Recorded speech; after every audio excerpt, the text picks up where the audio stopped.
All right, welcome back. With me is Ty Burgess of One CBD and Hive Wellness. And before the break, we were just talking about how Ty became a CEO of a hospital at a relatively young age, but now has transitioned into his new business, which is called One CBD, offering CBD products. Okay, tell me how that transition happened. How did you go from hospital CEO to now entrepreneur who starts your own CBD company?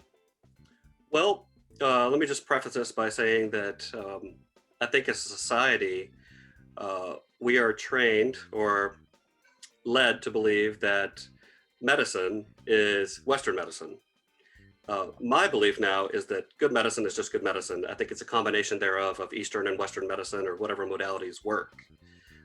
So what happened in my journey is when I was around, really, I started having pain in my back and my feet when I was like 14 years old. And it kind of waxed and waned and would come and go. And I didn't pay much attention to it. And the doctor told me to just exercise more. Well, when I was about 24 years old, I started having a tremendous amount of pain, and it felt like my hips were on fire, my knees were on fire. I couldn't stand on my feet. I had so much Oh my pain. gosh. So I basically referred myself to a rheumatologist. And I thought that Western medicine was the only medicine there was because that's how I grew up and that's the Right. industry I worked in and that's what I've been taught. And I certainly have a great respect for allopathic medicine or Western medicine as it relates to treating acute conditions or injury or trauma or what have you. Uh, but what I come to learn is that despite having all of these specialists at my fingertips and all of these resources, I could not get better. So from like 24 Hmm. to really around 30 years old, I struggled tremendously and somehow held down a job and continued to progress in my career and went through my master's program, probably because I was on pain medication. So I went to a rheumatologist. They diagnosed me with a mixed overlapping autoimmune disease. So it was like plaque psoriasis, rheumatoid arthritis, irritable Whoa. bowel disease, all of these different Okay. symptoms that were really just inflammation. So they started me on pain medication, and then I started on biologics like Humira, Enbrel, all of those, and prednisone, and all these drugs. So I was Wow. looking back at my records the other day, and at my peak, I was on 21 medications. And Oh, that okay. 21 medications is ridiculous for one person, right? yeah, yeah, and, God. and no one seemed to think that was an issue. You know, you have a symptom from this medication, so let's prescribe another one. So I was going between 8 specialists, and I Wow. couldn't get them to communicate. And I have no ill will towards them. I certainly appreciate all the care that they gave me. They were doing their best. But what I realized over time is that your body does have the innate ability to heal itself, and that's not something that's recognized in our society. So when I was around Right. 30, my partner Tedrick said, "You need to figure something else out because this is not a good path, and you're going to end up on disability, and it's going to run your life. Hmm. Get this under Right. control." So I started And, doing. and the damage, I was going to say, and just the damage to your liver. I mean, your body is trying to process, the regular toxins that you might introduce, let alone 21, different prescription drugs. Right. And, over that 6-year period, I started on tramadol and then I ended up on hydrocodone. And then at the end, I was on Oxycontin and fentanyl. Whoa. It's And the pain crazy. doctor told me, no problem, just let me know if you need more and, we'll keep your pain under control. But what I didn't know Mm, is how addictive it was and how hard it was to get off of and the side right. effects. And what else did I know? There were a lot of things I didn't know. Okay. Um, Right. it just wasn't normal. So I was just trying to get my pain under control. And the more pain medication you take, the more sensitized your pain receptors can become and the more pain you have. So it's not a long term solution. It's really a short term solution for acute pain. And what we don't Mhm. have in our medical society today is a lot of tools to treat chronic pain or treat the root cause of disease or more reactive in nature. So we treat specific pathways or symptoms. So it's all about symptom management. So if you think about the pharmaceutical industry, for example, there's no money in Right. cures. There's money in recurring revenue, which would be a monthly prescription, such as pain medication. So there's not a lot of research and funding that goes around how can we enable the body to heal itself. So I Right. started doing research, and what I found is there's not really a central location for all of this information. So there are scientifically vetted studies, a ton of research around the endocannabinoid system and mindfulness and all of these different modalities. Now, there's a lot of snake oil out there. I will admit that, but that does Yeah. not negate the fact that there are a lot of what we would call alternative therapies in our society that can enable your body to heal. Right. So, I went down that path and just started voraciously reading and consuming information and consulting alternative healers. And, over the course of about a year, I was able to come off of all but one of those medications, primarily using plant medicines such as CBD and others, Wow. and put my autoimmune disease in remission. And it's been in remission for 5 years. And Wow. during that time, I realized that the work I was doing at the hospital, while I was passionate about it, I love the people, I love taking care of people. We were taking care of people at the end of their life when their opportunity to have a fulfilling life was gone. So they had been struggling with these chronic diseases for their whole lives and then Mhm. ended up on ventilators and dialysis. And I was saying, this is crazy. This Right. is how our healthcare system functions. And that's how I was being treated as well. It's just treat the symptoms. And it's just the reality of how we function today based on a fee for service system. So our payment system Right. is to provide more care for more dollars, not to necessarily treat the whole person. Right. Yeah, it's still a business, and I think that's where, maybe where I feel like the morals are tested a little bit, in any of these healthcare professionals or even the doctors prescribing these medications.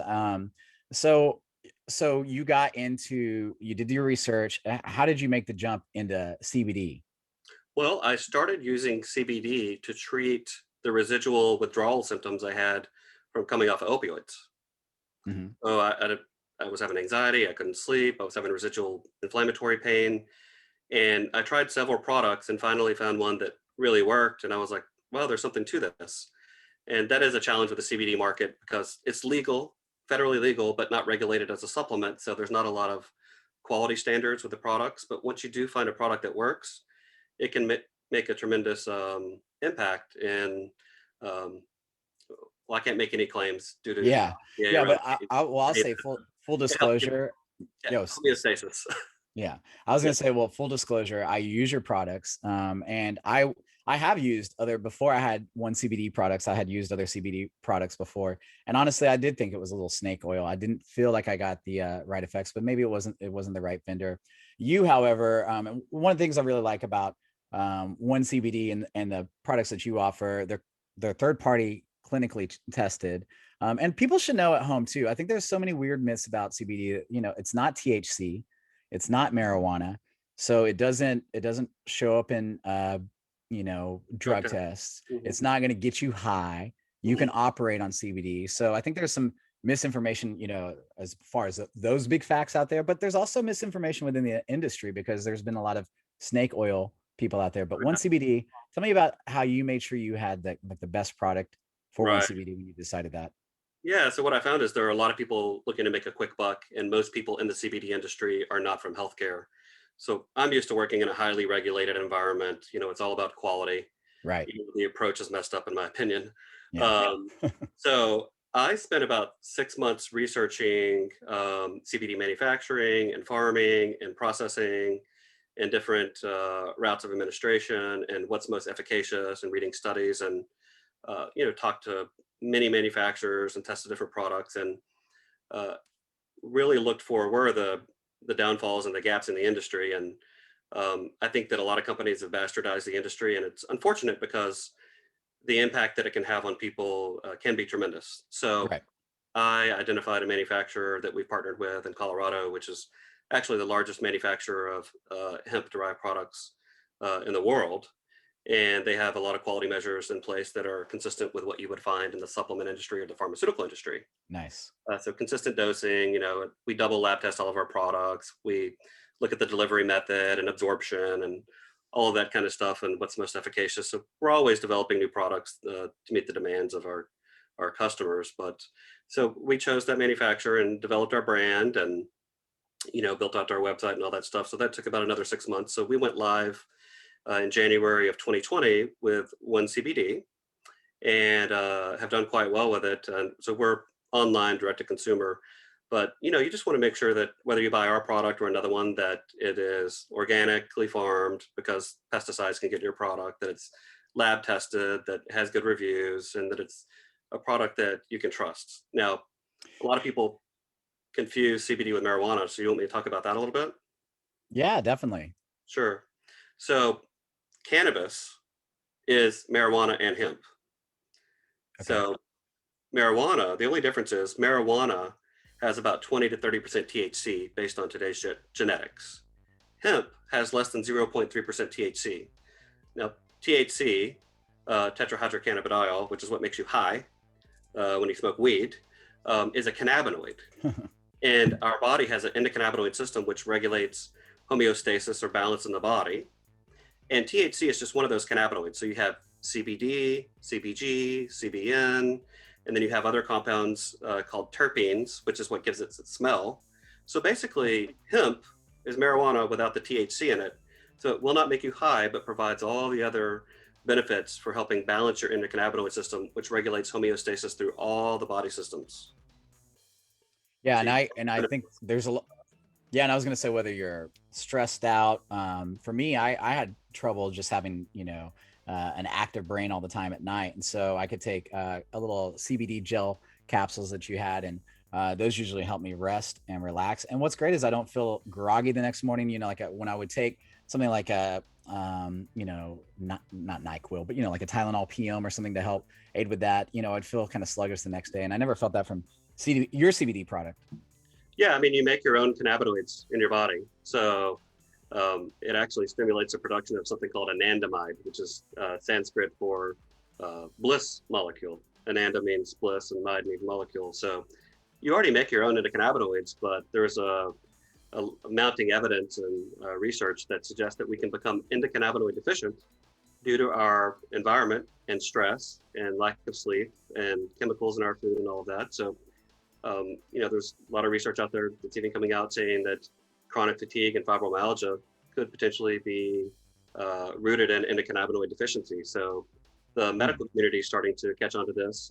Now we just need the FDA to catch up. But luckily, you can purchase these products from companies like ours, and they're generally regarded as safe and they're legal. We just don't have regulation from the FDA to regulate it as a supplement so that we can make claims. So I can't make claims around pain, sleep, anxiety, depression. So what I can tell you is that it helps with stress and it helps bring balance to the body. So people can do their own research and see what it's being used for.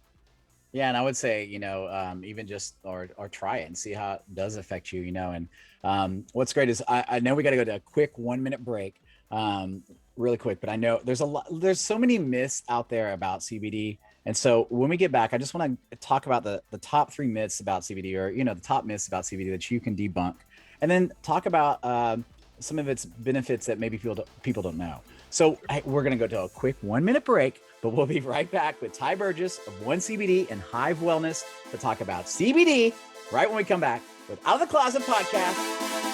Woo!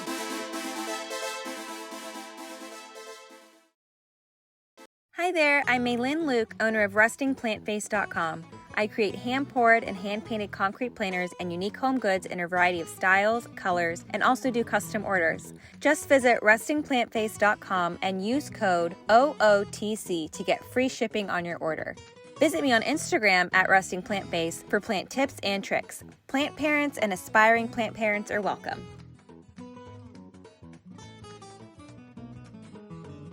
Hello to all my Out of the Closet Podcast family. I don't want to beg and I don't want to come off as needy, but the Out of the Closet Podcast only exists because of listeners like you, and I really need your support. Any financial support you can do would be amazing and greatly appreciated. Whether it's $5, an ongoing monthly contribution, or if you just want to hand over your total inheritance and put me in the will, that's fine too. Anyway, it's really easy to do. Just go to outoftheclosetpodcast.com and click the support tab. Thank you so much for supporting the Out of the Closet Podcast.